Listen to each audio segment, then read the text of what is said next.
Deadly plane crash in San Francisco. After 2 days of interviews, we're learning more this morning about the pilots on Flight 214 and what went wrong in those final seconds before impact. ABC's Cecilia Vega is on the ground in San Francisco with all the details. Good morning, Cecilia.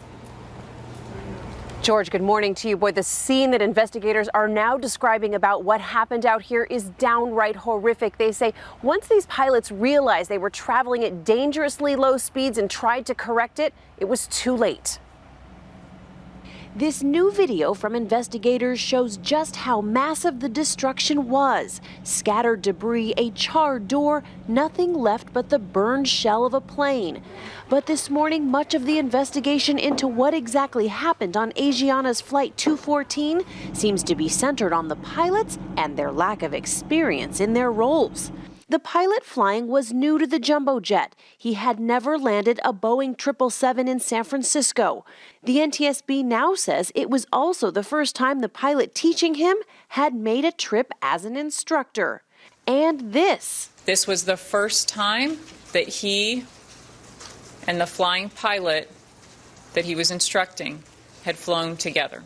That landing, investigators describe a nightmare. The tail clipped the seawall at the edge of the runway. The plane did a 360-degree spin. Upon impact, 2 flight attendants in the back of the plane were ejected, found injured on a side of the runway.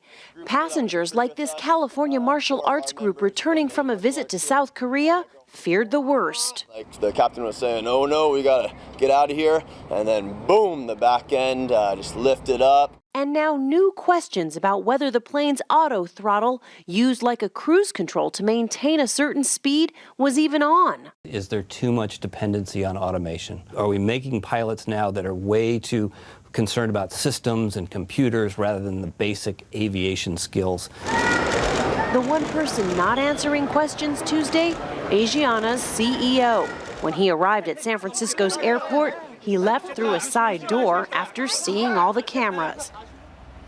Well, as for those pilots, investigators now say that none of the crew were tested for drug or alcohol use post-crash, but investigators also say that rule requiring testing, Robin, for American pilots may not apply to foreign crews. All right, Cecilia, thank you for that.